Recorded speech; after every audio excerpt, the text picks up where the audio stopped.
শুক্রবার দিনে অথবা রাতে একটি তাসবিহ পাঠ করিলে আল্লাহ বলেন, বান্দা আমি তোমার হয়ে গেলাম, আজ তুমি যা চাইবা সব কিছু আমি তোমাকে দান করব। তো প্রিয় ভাই বোনেরা, আল্লাহ রাব্বুল আলামিন সদা সর্বদা আপনার আমাকে দেওয়ার জন্য বসে থাকেন। কোন সময় আমরা চাইবো, কোন সময় তার কাছে চাইবো, তাকে ডাকবো, আল্লাহ রাব্বুল আলামিন সে অপেক্ষায় থাকে। আল্লাহ রাব্বুল আলামিন খুশি হয়ে যান তার কাছে যদি আমরা চাই, তার কাছে যদি প্রার্থনা করি খুশি হয়ে যান। প্রিয় ভাই বোনেরা, শুক্রবার, পবিত্র শুক্রবার এই তাসবিহটি পাঠ করে আল্লাহ রাব্বুল আলামিনের কাছে বলুন, আল্লাহ রাব্বুল আলামিন আপনাকে অঢেল সম্পদের মালিক বানিয়ে দিবেন। আল্লাহ রাব্বুল আলামিন আপনার মনের আশা আকাঙ্ক্ষা পূরণ করে দিবেন, বাসনা কামনা পূরণ করে দিবেন। আপনার যত ধরনের আশা আকাঙ্ক্ষা রয়েছে, আপনার ভালোবাসার মানুষ চলে গিয়েছে, দুশ্চিন্তার মধ্যে পড়ে গিয়েছেন, স্বামী স্ত্রীর মধ্যে ঝগড়া দ্বন্দ্ব, কোনোভাবেই মিল মোহাব্বত নেই, শুধু সংসারে অশান্তি আর অশান্তি, আপনার সন্তান অবাধ্য, কোনোভাবেই লেখাপড়ায় মনোযোগ নেই, আপনি মিথ্যা মামলা মোকদ্দমায় ফেসে গিয়েছেন, আপনার চাকরি ছিল চলে গিয়েছে, কি করবেন, হতাশাগ্রস্ত হয়ে পড়েছেন, একটি তাসবিহ পাঠ করুন শুক্রবার দিনে অথবা রাতে, সব কিছু সমস্যার সমাধান আল্লাহ রাব্বুল আলামিন করে দিবেন। প্রিয় ভাই বোনেরা, আরো যত ধরনের সমস্যা রয়েছে, ভালোবাসার মানুষকে কাছে পাওয়ার জন্য তাসবিহটি পাঠ করতে পারেন। পবিত্র শুক্রবার দোয়া কবুলের দিন, সেই শুক্রবার যদি আপনি এভাবে আমল করতে পারেন, অবশ্যই আল্লাহ রাব্বুল আলামিন আপনার দোয়া দরখাস্ত কবুল করে নেবেন। প্রিয় ভাই বোনেরা, আল্লাহ রাব্বুল আলামিনের নাম আপনি যদি নিতে পারেন, তিনি অত্যন্ত খুশি হয়ে যান।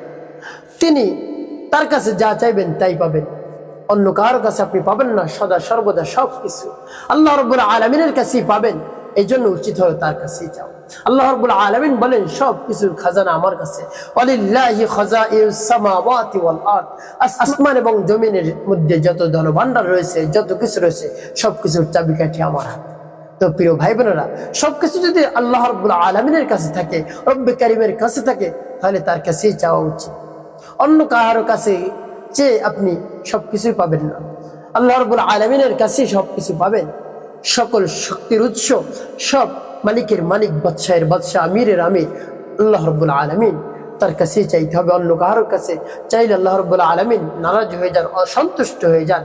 আল্লাহ রাব্বুল আলামিন বলেন, বান্দা আমার কাছে চাও, উদউনি আস্তাজিব লাকুম, আমাকে ডাকো, আমার কাছে চাও, সাথে সাথে তোমাদের চাওয়া পাওয়া আমি পূরণ করে দেব। প্রিয় ভাই বোনেরা, আপনার মনে যত ধরনের ব্যথা বেদনা রয়েছে সব কিছু দূর হয়ে যাবে, আপনার কোনো ধরনের টেনশন করতে হবে না। শুক্রবার দিনে অথবা রাতে একটি তাসবিহ যদি আপনি পাঠ করতে পারেন, তাসবিহটিকে আমি বলে দিচ্ছি। প্রিয় ভাই বোনেরা, এই তাসবিহটি পাঠ করার পূর্বে আপনি উত্তম রূপে পবিত্রতা অর্জন করবেন, তারপরে উত্তম পোশাক পরিধান করবেন, তারপর কিবলামুখী হয়ে বসবেন। দাঁড়িয়ে শুয়ে যে কোনো অবস্থায় করা যায়, তবে আপনি বসে আদবের সাথে করবেন, তাহলে উত্তম। তো আপনি যখন এভাবে নির্জন একটি জায়গায় বসবেন কিবলামুখী হয়ে, সর্বপ্রথম কি পাঠ করবেন? আপনার জীবনের সমস্ত গুনার কথা স্মরণ করে ক্ষমা প্রার্থনা করবেন। আস্তাগফিরুল্লাহ রাব্বি মিন কুল্লি যামবি ওয়া আতুবু ইলাইহি লা হাওলা ওয়ালা কুওয়াতা ইল্লা বিল্লাহিল আলিয়্যিল আযীম। এভাবে যখন ইস্তিগফার পাঠ করা হয়ে যাবে, তারপরে আপনি কি করবেন? তারপরে 3 বার দুরূদ শরীফ সাল্লাল্লাহু আলাইহি ওয়াসাল্লাম, সাল্লাল্লাহু আলাইহি ওয়াসাল্লাম, সাল্লাল্লাহু আলাইহি ওয়াসাল্লাম। এবং যখন ইস্তিগফার এবং দুরূদ শরীফ পাঠ করা হয়ে যাবে, তারপর আপনি একটি জিকির করবেন, যে জিকিরটি করার সাথে সাথে আল্লাহ রাব্বুল আলামিন আসমান এবং জমিনের মধ্যে যত ধরনের ফাঁকা জায়গা আছে সবকিছু নেকি দ্বারা ভরপুর করে দেন, সুবহানাল্লাহ। তারপরে সেই তাসবিহটি পাঠ করবেন। আগে সেই জিকিরটি বলে নেই, সেই জিকিরটি আপনি 100 বার পাঠ করবেন, মাত্র 100 বার পাঠ করবেন, বেশি সময় লাগবে না। আমাদের সকলের সুপরিচিত এবং মুখস্থ রয়েছে সেই জিকিরটি, যেমন লা ইলাহা ইল্লাল্লাহ, লা ইলাহা ইল্লাল্লাহ, লা ইলাহা ইল্লাল্লাহ, লা ইলাহা ইল্লাল্লাহ, লা ইলাহা ইল্লাল্লাহ। এভাবে 99 বার পাঠ করবেন। একবার পাঠ করবেন পুরো কালিমা লা ইলাহা ইল্লাল্লাহু মুহাম্মাদুর রাসূলুল্লাহ সাল্লাল্লাহু আলাইহি ওয়াসাল্লাম। এভাবে আপনি পাঠ করবেন। যখন এভাবে এই জিকিরটি পাঠ করা হয়ে যাবে 100 বার, তারপরে সেই তাসবিহটি পাঠ করবেন।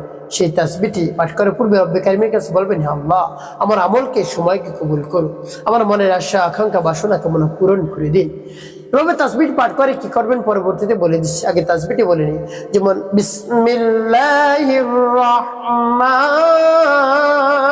রহিম, ইয়া যাল জালালি ওয়াল ইকরাম, ইয়া যাল জালালি ওয়াল ইকরাম, ইয়া যাল জালালি ওয়াল ইকরাম, ইয়া যাল জালালি ওয়াল ইকরাম। এবং তো প্রিয় ভাই বোন, এভাবে কতবার পাঠ করবে?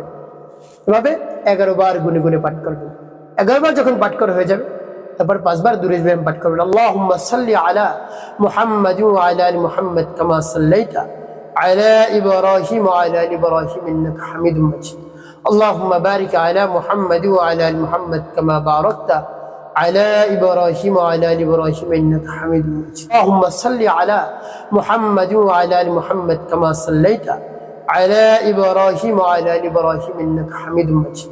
اللهم بارك على محمد وعلى آل محمد كما باركت على إبراهيم وعلى آل إبراهيم إنك حميد مجيد. اللهم صل على محمد وعلى آل محمد كما صليت على إبراهيم وعلى آل إبراهيم إنك حميد مجيد. اللهم بارك على محمد وعلى آل محمد كما باركت على إبراهيم وعلى آل إبراهيم إنك حميد مجيد. اللهم صل على محمد وعلى آل محمد كما صليت على إبراهيم وعلى آل إبراهيم إنك حميد مجيد.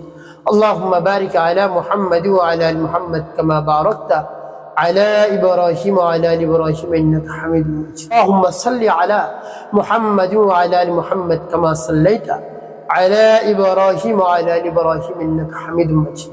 اللهم بارك على محمد وعلى آل محمد كما باركت على إبراهيم وعلى آل إبراهيم إنك حميد مجيد.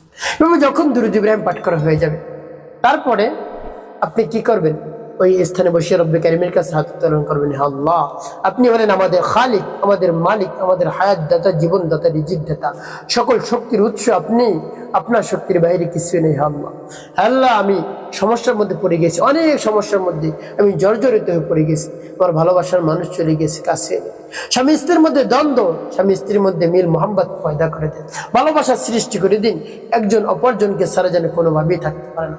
আমি মিথ্যা মামলা মোকদ্দমায় ফেসে গিয়েছি, আমার সন্তান বাধ্য করে দিন, সেজন্য ঠিকমতো লেখাপড়া করে।